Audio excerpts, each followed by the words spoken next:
So tell us a little bit, and Connor touched on this, that how your organizations measure success. So if you were on that proverbial elevator ride with Bill Gates and they said, how do you measure your success? I'm going to write you a check. What would you say? I'm so going to get dinged for this because in my day job, I'm all about research and evaluation.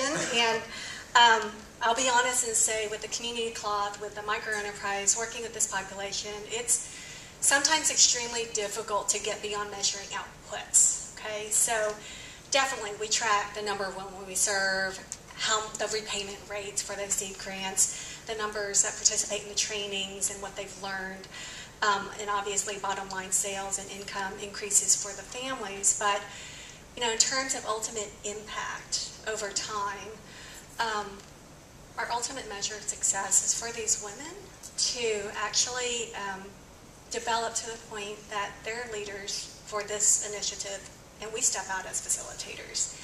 And we're starting to see glimmers of this. A couple of orientation sessions ago, last year, we were inviting our second round of artisans to join the initiative, and we always hold kind of an introduction orientation session.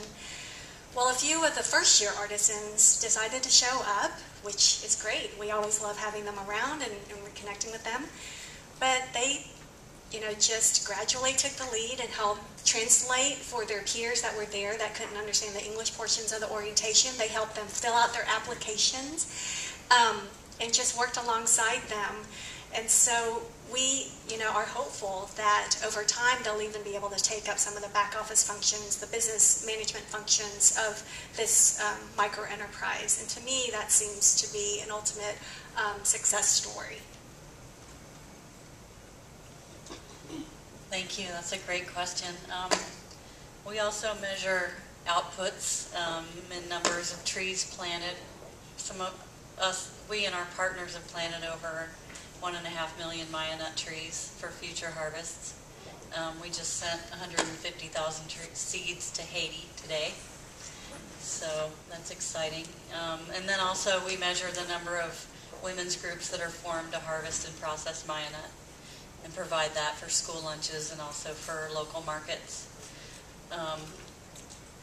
But the most interesting outcome that we're looking for is to put Maya nut back on the menu in Central America in your everyday family, because it's lost indigenous knowledge, and that is a tragedy because it's such an important, nutritious food, and it has so many other additional benefits, not just, you know, the food part, but also the biodiversity conservation and the sequestering carbon to reduce climate change. And it's one of the most climate change resistant foods that you can produce because it's a huge rainforest tree. It's not vulnerable to drought. It doesn't suffer from any pests or plagues. So routinely people lose their corn crop, their bean crop, their rice.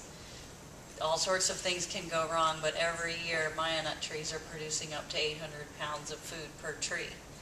So we really want to rescue that and put that back. We get it back into the mainstream, and we didn't ever establish a baseline when we started working 12 years ago, but now I just got back from Nicaragua today, and I got a ride in a taxi in the small town that I started in yesterday, and the driver asked what I was doing there, and I said, I'm here working with a hoche, which is the local name. He said, oh, I've eaten that.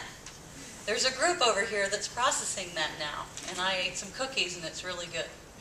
So, mission accomplished.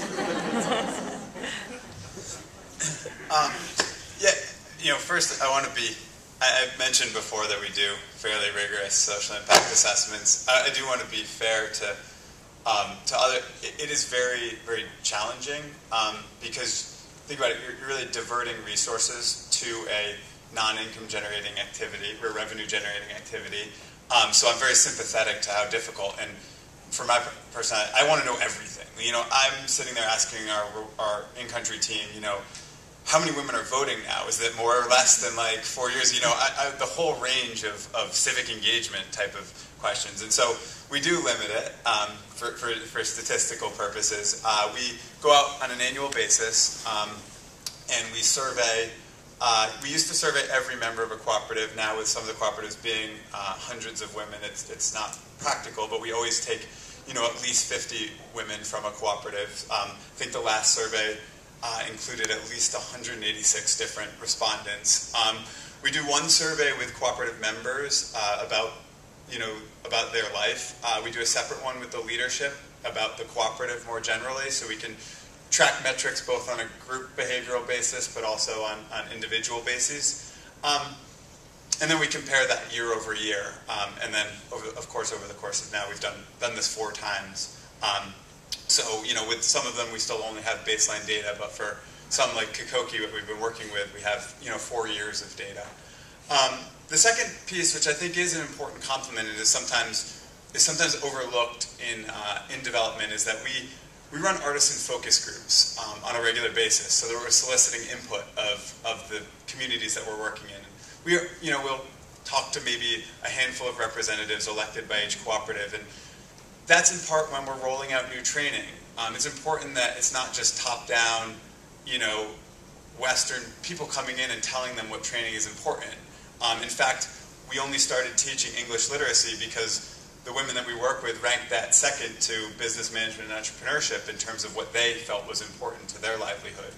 So I think that's an important part. And sort of off of the focus groups, we've developed we call it Indigo 101, but kind of a level-setting partnership conversation that we have every 6 months with each artisan group, so that we're making sure to get feedback on how we're doing. Because a lot of what an impact assessment and measuring your results is doing is, yes, it's helping you see how well you're meeting your stated objectives. It's hopefully helpful that potential donors that you're doing your job right. But it's also important for you to identify areas for future growth, to think through what your priorities are, and to include the people you're working with as true partners in that brainstorm, and to figure out what the kind of pathway towards economic independence really looks like.